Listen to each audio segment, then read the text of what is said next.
Hello and welcome to another review video. This one is of a game called Eriksholm, The Stolen Dream. I may have just pronounced Eriksholm completely wrong, but let's go with that for now.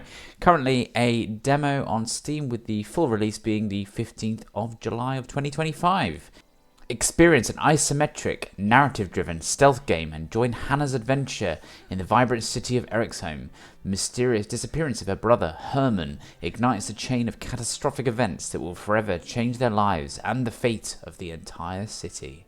So this is a stealth game based in a make-believe world, but if I was to place maybe an era, the vehicles certainly seem to have this maybe sort of around the 30s or 40s. Certainly the buildings strike me as a little bit French, a bit Italian, maybe Mediterranean vibe to it. The characters all have English voice acting, very British voice acting with different regional accents across England. So that's fine. I don't know if this game is British or not, but the scenery itself seems to be set in the aforementioned. Your task is to ultimately find your brother who has disappeared after he has gone off to work. Presumably he's done something and the authorities don't like it. And it's for you to try and find out exactly where he is and presumably what's happening in this world, which seems to be authoritarian or totalitarian. There are police everywhere, but there's lots of citizens as well that don't seem quite as unfriendly as you go around. The first thing for me that really has to be mentioned first is that this game looks beautiful.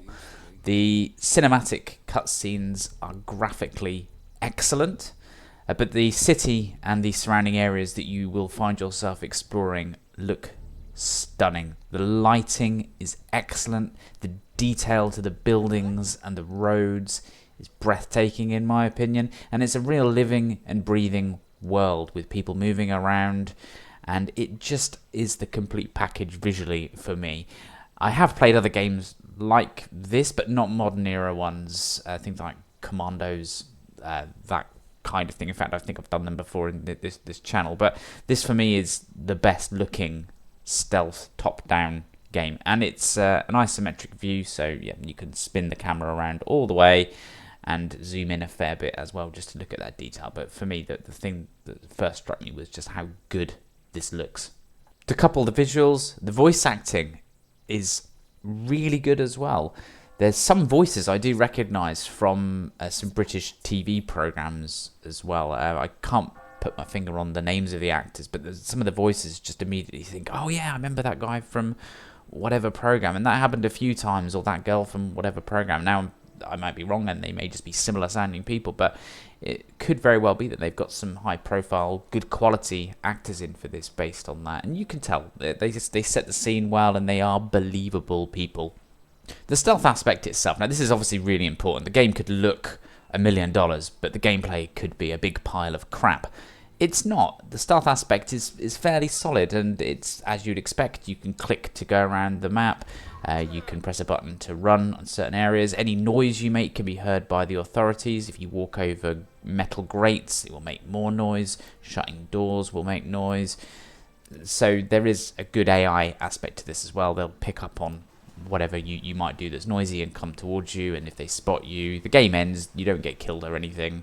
You just get caught and the screen fades and you go back to the nearest checkpoint.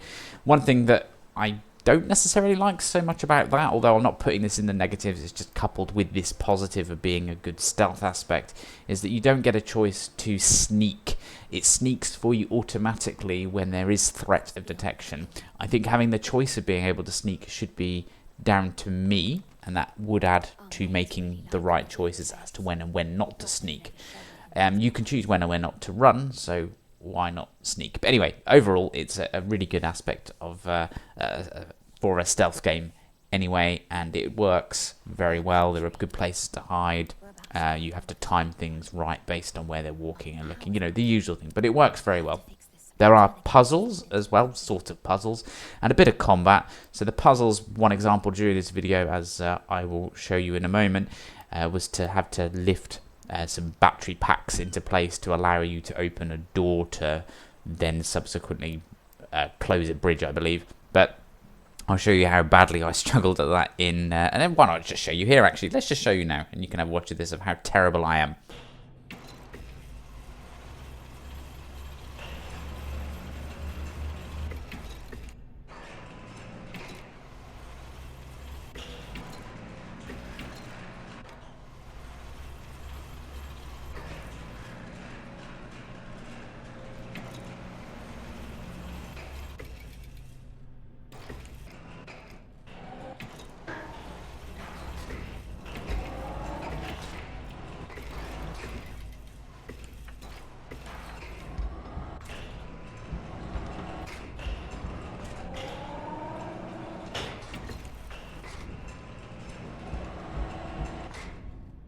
And the other thing I just mentioned was the combat. Now, I say combat fairly loosely at this moment in time, because in the demo you just get a blow dart which puts some of the bad guys to sleep, and then you can move their sleeping bodies away somewhere else to be hidden. But as the game goes on, for all I know, there might be actual other weaponry or hand-to-hand combat, or you might even be able to get to control other characters as well, but certainly for the purpose of the demo, it is just controlling one female character. It's not totally linear either. I was thinking, because it did seem a bit like this at the beginning, that you were forced into certain paths and you couldn't just go off in directions you wanted to try and see if you could approach things from different perspectives. But as the game went on, I was able to take different paths to different places to pick up certain things, but overall you're not entirely confined to a route. Obviously you have to go in a certain direction to get to your target points, that's obvious. But I don't think you're necessarily confined to taking one route, and I don't think the game funnels you all that much, so another positive there. Just a couple of bad things, because I'm very aware that I've been whittering on for a significant amount of time now. This is something that bugs me in that it gives the game away too much. The interaction points are highlighted for you, so you're walking around and you might have a big flashing yellow thing on a wall that you can climb or a button that you can press. Now, that for me is giving it away. You are given everything that you need, but I want to kind of figure these things out myself. I want to think to myself, oh, there's a wall there that looks climbable, I'll walk up to it, can I interact with it? Everything just flashes in yellow that you need to interact with, and it's not giving the player a chance to make those decisions themselves. If there's a way to turn that off and I've missed it, I apologise, but for me, I would like to be able to turn that off. As you're moving around the city and surrounding regions, there are documents and things that you pick up which should be trying to build a picture of the story of the city and the bad goings on that are there, along with the disease to do with the heart, I can't remember what it's called, that is going around, presumably all interconnected somehow, but they're just too random and meaningless. They're often letters from people to other people, and they're just found in random places like tables, and it just feels a little bit, I don't know, almost like just there for the sake of it. They're in illogical places that have nothing to do with the document that you're picking up itself, and they're just seemingly too random, and maybe the full game it will make more sense, but for me that aspect just felt a bit random and, I don't know, forced in maybe.